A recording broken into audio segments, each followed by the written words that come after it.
Class में। दोस्तों आप सभी का स्वागत है। दोस्तों जिस टॉपिक के ऊपर हम चर्चा कर रहे थे वो हमारा नंबर सिस्टम चल रहा है, और नंबर सिस्टम में फर्स्ट जो टॉपिक था हमारा, फर्स्ट टाइप थी वो यूनिट ज्ञात करना, इकाई का अंक ज्ञात करना। वो कल हमने इसी के माध्यम से सीखा था। दोस्तों कल जो फर्स्ट वीडियो था हमारा एक नए सीरीज से, और उसमें मैंने आपको ये कहा था कि हाँ इतनी गारंटी ले सकता हूँ कि मैं आपको जीरो लेवल से हीरो जरूर बना सकता हूँ। और आपने वीडियो देखा भी होगा, आपको अच्छा भी लगा होगा। यदि आपको अच्छा लगा है वीडियो तो आज का वीडियो भी जरूर देखें, और आज का नहीं पर डे जो वीडियो आए उनको निश्चित तौर पर देखें। दोस्तों आपको नोटिफिकेशन कब प्राप्त होगा? जब आप इसका जो बेल आइकन है वो दबाएंगे, उसके बाद में आल आएगा, आल के ऊपर क्लिक करेंगे तो आपको जो भी क्लास अपलोड होगी वो तुरंत उसका नोटिफिकेशन मिल जाएगा और आप देखकर सीख सकते हैं। तो दोस्तों आज जिस टॉपिक के हम ऊपर चर्चा करेंगे वो हमारा टॉपिक है क्लासिफिकेशन ऑफ नंबर, यानी संख्याओं का वर्गीकरण। आज हम सीखेंगे कि संख्याएं क्या होती हैं, इनके ये कितनी प्रकार की होती हैं, कौन कौन सी संख्याएं कैसी कैसी होती हैं। देखिए दोस्तों सबसे पहले संख्याओं का वर्गीकरण सीखेंगे तो सबसे पहले जो संख्या होती है वो आज तक आपने क्या सीखा है, कोई सम विषम भाज्य अभाज्य, लेकिन इनका वर्गीकरण कैसे होता है वो सीखना है। एक ही संख्या होती है वर्गीकरण में, वो होती है समिश्र संख्या।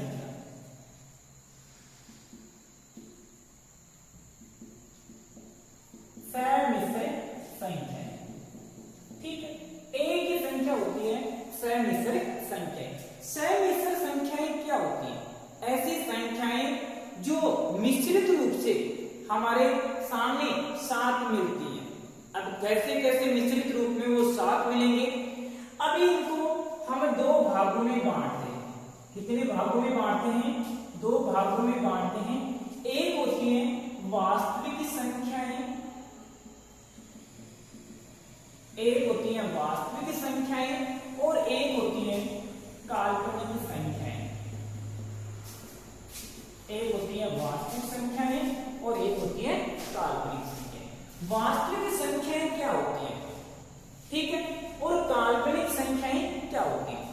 काल्पनिक संख्याएं वो संख्या होती हैं जिनकी हम कल्पना कर सकते हैं, ठीक है, और एक नाम से ही प्रदर्शित हो रहा है। और वास्तविक संख्याएं कौन सी होती हैं जिनको रियल रूप से, वास्तविक का मतलब रियल संख्याएं, जैसे आज तक आपने पढ़ा होगा 1 2 3 4, वैसे हम देखें तो 1 2 3 और 4 डैश डैश यानी 9 और 1 0, ये 10 ही संख्याएं होती हैं वास्तविक, ठीक है।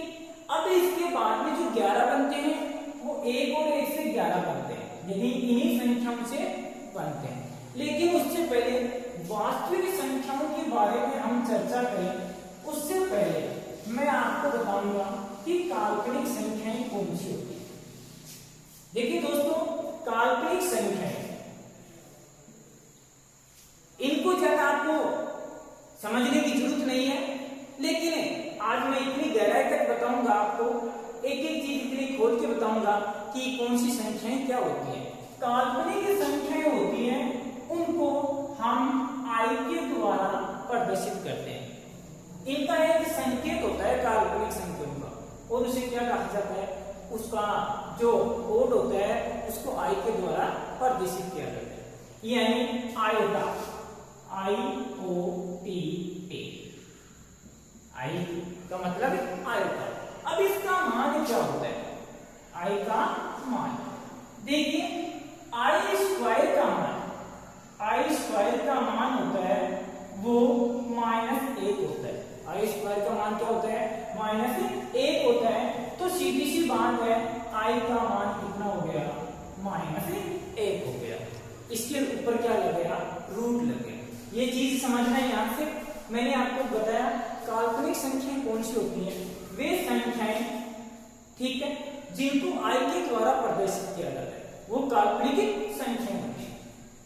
अब आई का मान क्या होता है? आई का मान होता है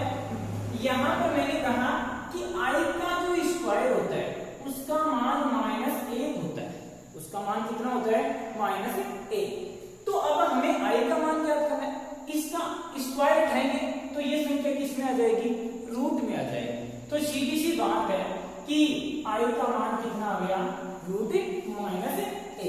तो एक बात यहाँ से उभर कर आ रही है, वो क्या आ रही है दोस्तों, कि काल्पनिक संख्याएं कौन सी होती हैं, ऐसी संख्याएं जो रूट के अंदर माइनस में लिखी गई हो, रूट के अंदर किस में लिखी गई हो, माइनस में लिखी गई हो, वो क्या कहलाती हैं, काल्पनिक संख्याएं कहलाती हैं। ये चीज समझ में आ रही होगी कि काल्पनिक संख्याएं कौन सी होगी। आज तक आपने नहीं पढ़ा होगा, लेकिन आज शायद पहली बार पढ़ रहे हो कि काल्पनिक संख्याएं कौन सी होगी, और इससे भी बेहतर चीजें आपको सुनने को मिलेंगी, समझने को मिलेंगी, सीखने को मिलेंगी। लेकिन कब, जब आप बराबर जुड़े रहोगे। तो ये इधर देखिए, अब यहाँ पर i बताया मैंने मान, i का मान मतलब क्या होता है, आयोटा, ठीक है।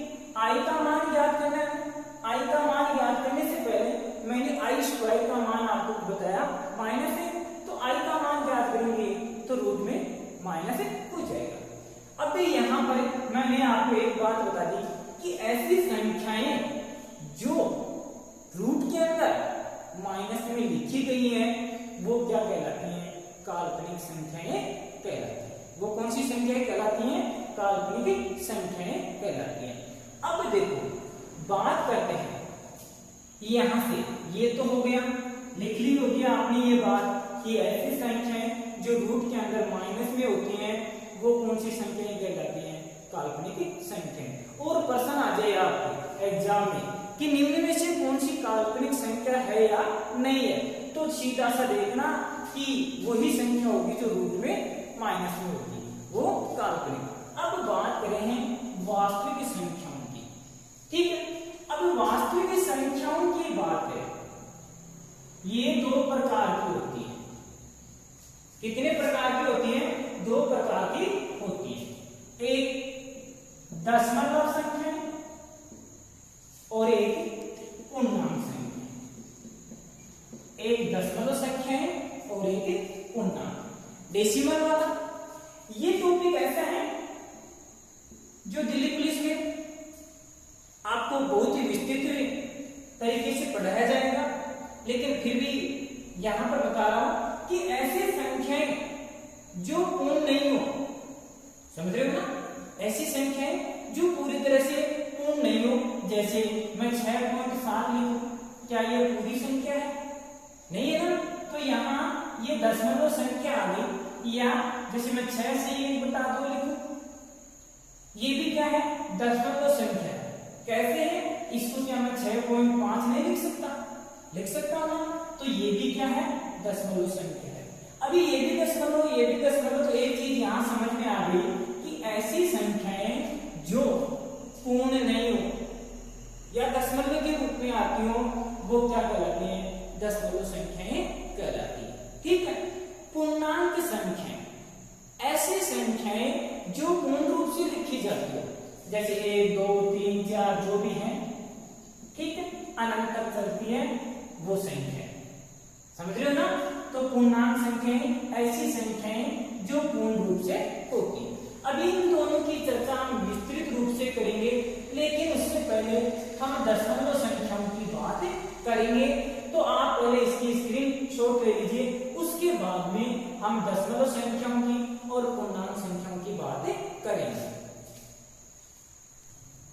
तो दोस्तों अभी हमने चर्चा की है, उसमें मैंने आपको बताया कि पहले दशमलव संख्याओं की चर्चा करेंगे। देखिए दशमलव संख्याएं भी दो होती है। एक दशमलव संख्याएं दो प्रकार की होती हैं। एक होती है परिमेय संख्याएं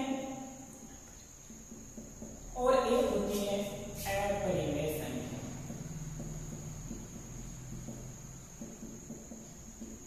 यहां आपने अच्छी तरह से सीखा होगा, समझा होगा अपनी छोटी छोटी क्लासों में कि परिमेय संख्याएं कौन सी होती है, अपरिमेय संख्याएं कौन सी होती है। देखो मैं शॉर्ट रूप से इनकी परिभाषा बता देता हूं। परिमेय संख्याएं वो संख्याएं होती हैं जिन्हें p/q के रूप में लिखा जा सकता है, लिखा जा सकता है, वो परिमेय संख्या होती है, ठीक है। अभी बात करते हैं उदाहरणों की। उससे पहले मैं अपरिमेय संख्याओं भी लिख सकता हूं। बता देता हूं कि जिन्हें p बटा q के रूप में नहीं लिखा जाए वो कौन सी संख्याएं कहलाती है? अपरिमेय संख्याएं कहलाती है। अब यहाँ b बटा q का मतलब अंश बटा हर, और अंश बटा हर किस में आता है? भिन्न के रूप में आता है। किसके रूप में आता है? भिन्न के रूप में आता है। अब देखो जैसे मैं लिखूं 3 बटा 4, तो ये 3 बटा 4 किसके रूप में है? भिन्न के रूप में। तो सीधी सी बात है, ये क्या है? परिमेय संख्या है।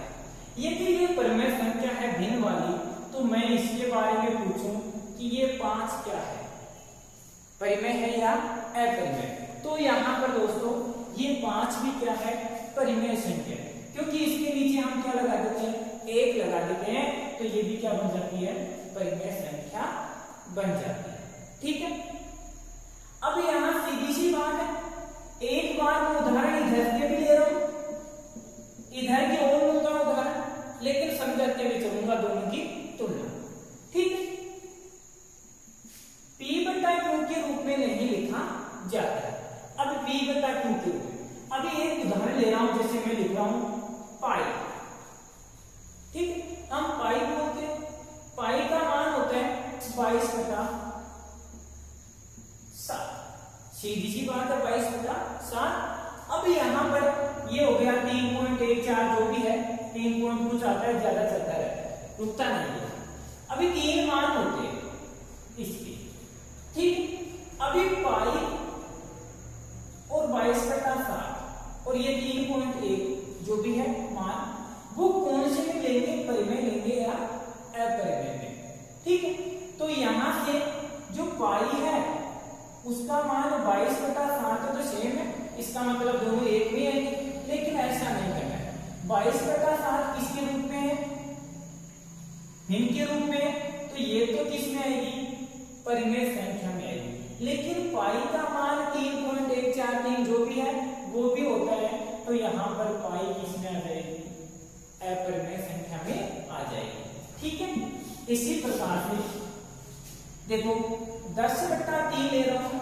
ठीक है, 10 बटा 3 है, इसको हल करेंगे तो 3.3333 आगे चलता हुआ मिलेगा, रुकेगा नहीं। तो यदि ये मान आ जाए तो ये तो किस में आ गया? ये बार लगा दी मैंने, बार का मतलब है कि ये बराबर आगे चलता रहेगा। ये तो किस में आएगा? अपरिमेय में आएगा। और ये किस में आएगा? ये 10 बटा 3 किस में आएगा? परिमेय संख्या में आएगा। ठीक है, अभी बात करते हैं एक उदाहरण की ओर। ठीक है, अभी देखो -2, -3, -4, -5, -6, -9 ऐसे ले। ठीक है, यहां पर -2 इसका रूट तोड़ेंगे तो 1.414 जो भी है वो आएगा। ठीक है, यानी √2 का तोड़ेंगे तो ये आएगा। इसी प्रकार से इसका तोड़ेंगे तो 0.2 में आएगा। ठीक है, अभी इसका तोड़ोगे तो कितना आएगा? 2 आएगा। ठीक है, इसका तोड़ोगे तो 2 पॉइंट कुछ आएगा, ये भी 0.2 में आएगा। इसका तोड़ोगे तो ये भी 0.2 में आएगा, 2 पॉइंट कुछ। लेकिन इसका तोड़ोगे तो कितना आएगा? 3 आएगा। इसका कितना आएगा? 3। अब ये 2 बाहर आते ही, 3 बाहर आते ही अपने इसके ऊपर क्या लगा सकते हैं? नीचे 1 लगा सकते हैं। तो ये तो किस में आ गई? परिमेय संख्या में। लेकिन बाकी बच गई √2, √3, √4, √5, √6, √7, जिनका पूर्ण वर्गमूल नहीं निकलता हो वो किस में आती है? अपरिमेय संख्या में आती है। तो दोस्तों यहां से इन चीजों का आप ध्यान रखना कि मान लीजिए √4 है, √9 है, √16 है, ये किस में आएंगे? परिमेय में आएंगे। और ये किस में आएंगे? अपरिमेय में आएंगे। ठीक है, इसके अलावा एक अनंत और आता है, एक अनंत और आता है, वो भी किस में आएगा? अपरिमेय में, जिसका कोई अंत नहीं हो यानी रुके नहीं, वो किस में आएगा? अपरिमेय में आएगा। अब यहां से ये बातें आप उतार सकते हो।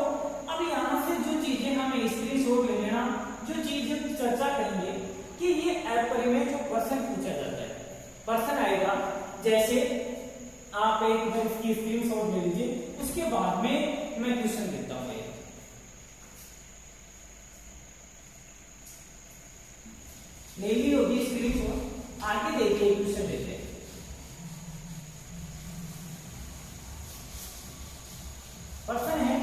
1/2 व 1/3 के मध्य 1/2 व 1/3 के बीच कितनी परिमेय संख्याएं होंगी। देखिए कोई भी दो संख्याओं के बीच अनंत परिमेय संख्याएं हो सकती है।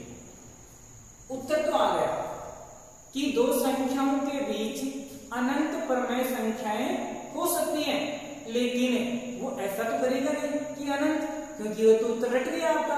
ठीक है, वो क्या करेगा, वो ऑप्शन देगा। क्या ऑप्शन देगा, जैसे 2/3, ठीक है। दूसरा ऑप्शन देगा 4/7, ठीक है। चौथा ऑप्शन देगा, तीसरा 3/4 और चौथा ऑप्शन देगा इनमें से कोई नहीं।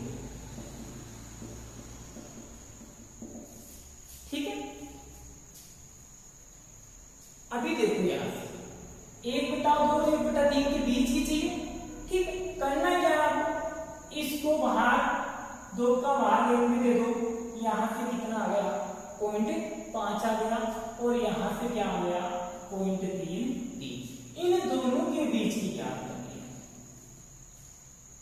ठीक है, अभी कैसे मालूम चलेगा कि 0.3 और 0.5 के बीच की संख्या, भाग दिया 0.6 आ गया, 3 6 18, यहां से भाग दिया 7 5 35, पॉइंट कितने आ गए, 5। देखिए 5 से ऊपर आ रहे हैं यहाँ तो। ठीक है, कितने आ रहे हैं, 5 से ऊपर आ रहे हैं, 5 से डाउन आना चाहिए। यहां से कितने आ रहे, 4 7 28। ठीक है, अभी देखो 3.3 से ऊपर और 5 से नीचे, 0.5 से नीचे, यदि यहां पर कोई ऐसा उदाहरण होता, वो आता तो हमारा ऑप्शन इनमें से आता। अब इनमें से नहीं है तो कौन सा आ गया, इनमें से कोई नहीं। यदि मैं इसको ये कह देता कि 3/7, कितना, 3/7, तो यहां से बाहर देते तो 0.4 आ गया। अब यदि ये वो ऑप्शन होता, इसकी जगह इनमें से कोई नहीं, ये ऑप्शन होता तो 3/7 है, तो यहां से कितना आ गया, 0.4 आ गया। तो 0.4 तो ये इन दोनों के बीच का है, तो बीच की परिमेय संख्या कौन सी हो गई, 3/7। तो ये परिमेय संख्या इस प्रकार से आपको याद करनी है। यदि एक क्वेश्चन और दूंगा आपको कि 2 व 3 के बीच कितनी परिमेय संख्याएं होंगी।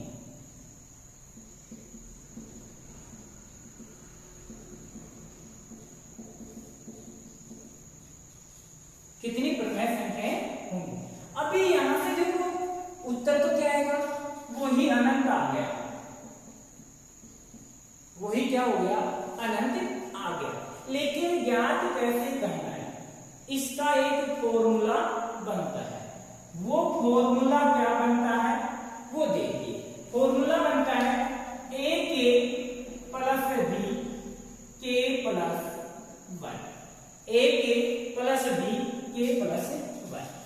देखिए a का मान 2, b का मान 3। ठीक, k का मान ज्ञात करना, a और b तो हो गए। ठीक है, k का मान ज्ञात करना। k का मान आप 1 भी रख सकते हो, 2 भी रख सकते हो, 3 भी, 4 भी, 5 भी, 6 भी, 7 भी, जितना चाहे ना उतना रख सकते हो।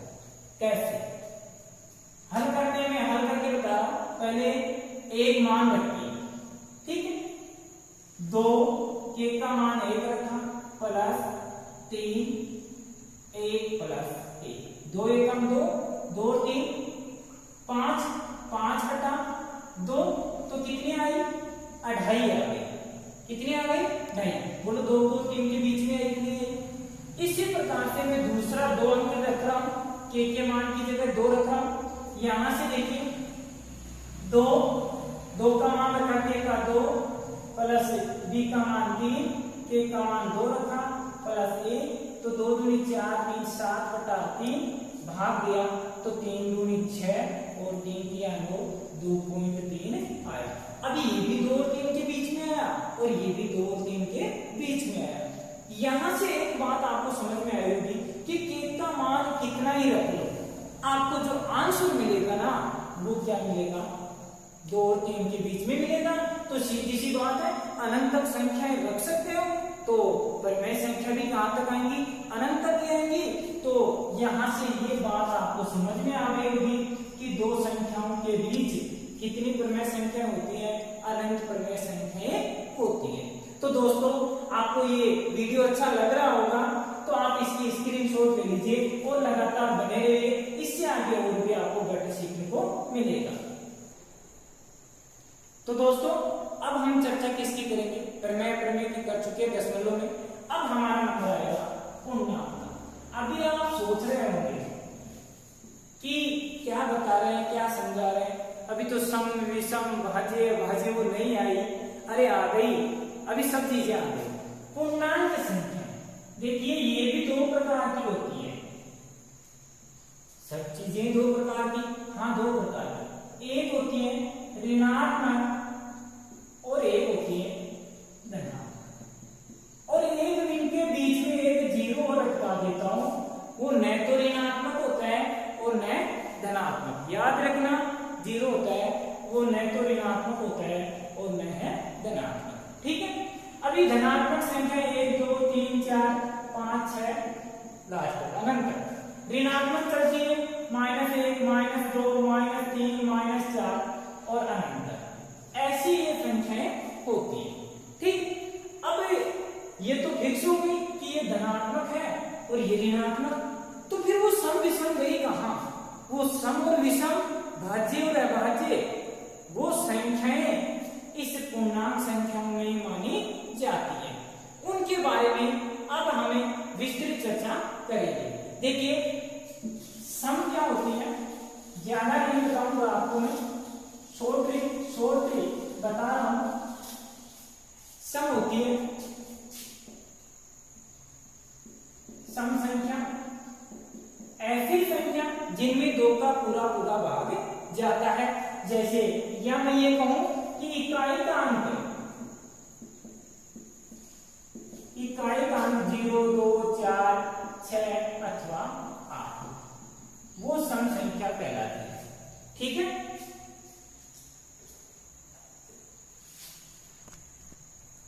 विषम संख्या होगी जिनका इकाई का 1 3 5 7 अथवा 9 होता है, ये होगी विषम संख्या, ठीक है। ये चीजें आपको दिमाग में रखनी है, 2 4 6 अथवा 8 1 3 5 7 अथवा 9। अब देखो भाज्य संख्या ऐसी संख्या जिनमें एक व स्वयं के अलावा, देखें आप, एक व स्वयं के अलावा तीसरी संख्या का भी भाग जाता हो, तीसरी संख्या का भी क्या जाता हो, भाग जाता हो। जैसे मान लीजिए 4 है, इस 4 में 1 का भी जा रहा है और 4 का भी जा रहा है, इसके साथ साथ तीसरी संख्या जो 2 है उसका भी क्या जा रहा है, भाग जा रहा है। ये है भाज्य संख्या। अभाज्य संख्याओं की बात करूं मैं, अब इनसे संबंधित क्वेश्चन क्या आएंगे, वो इनके जोड़ आएंगे, वर्गों के जोड़ आएंगे, घनों के जोड़ आएंगे, ठीक है। तो यहाँ से आपको ये चीजें सीखनी जरूरी है क्योंकि प्रश्न बहुत ज्यादा बार इनसे पूछा जाता है। तो अभाज्य संख्या ऐसी संख्याएं जिनमें एक व स्वयं के अलावा तीसरी संख्या का भाग नहीं जाता, भाग नहीं जाता, वो क्या कहलाती है, अभाज्य संख्या कहलाती है। अब ये अभाज्य संख्या से संबंधित कुछ क्वेश्चन बता देता हूं मैं कि सबसे छोटी सम अभाज्य संख्या, सबसे छोटी सम अभाज्य संख्या 2 होती है। कितनी होती है, 2, ठीक है। ध्यान रखना और वैसे भी सबसे छोटी संख्या कितनी होती है भाज्य संख्या? 2 ही होती है। इसके अलावा 1 से लेकर 100 तक की गिनती में 25 अभाज्य संख्याएं होती है। 1 से 100 तक की गिनती में 25 अभाज्य संख्याएं होती है। अब कौन कौन सी होती हैं, कैसे होती हैं, वो देख लो। देखिए सबसे छोटी 2, 3, 5, 7, 9, ये सॉरी 11, 13, 17, 19 और 23। देखो मैं इधर से थोड़ा सा संकेत कर रहा हूं कि 1 से लेकर 25 तक की गिनती में 9 अभाज्य संख्या होती है। देख लेना कि 1 से 25 तक की गिनती में कितनी अभाज्य संख्या होती है? 9। गिन लो 1 2 3 4 5 6 7 8 9। ठीक है। 21 23 के बाद में आपका 29, 31, 37, 41, 43, 47। 26 से 50 तक 6 होती है। 26 से 50 तक कितनी होती है? 6। गिन लो 2 2 4 2 6। ठीक है। 47 के बाद में 53, 59, 61, 67, 71 और 73। 56, 51 से लेकर 75 तक 6 होती है। 51 से 75 तक कितनी होती है? 6। तो गिन लो ये 6 हो गए। अब बात करें आगे की 76 से 100 तक। 76 से 100 तक 4 होते हैं। तो यहां से 73 के बाद में 79, 83, 89 और 97। इस प्रकार से ये 25 अभाज्य संख्या होती है और 74 भाज्य संख्या होती है 1 से 100 तक की गिनती में। अब बच गई एक, वो है खुद एक। वो न तो भाज्य होता है और न ही अभाज्य संख्या होती है। तो दोस्तों आज की क्लास यही समाप्त करते हैं और आप इस क्लास को ज्यादा से ज्यादा शेयर करें, साथ ही साथ अपने दोस्तों को बताएं कि दिल्ली पुलिस के लिए, पटवार के लिए, राजस्थान पुलिस के लिए यहाँ से 0 लेवल से बहुत ही शानदार मैथ पढ़ाई जा रही है। उनको मोटिवेट करें और ज्यादा से ज्यादा इस चैनल को सब्सक्राइब करें ताकि हम भी 1000 सब्सक्राइब होने के बाद में लाइव क्लास ले सके। तो आज के लिए इतना ही।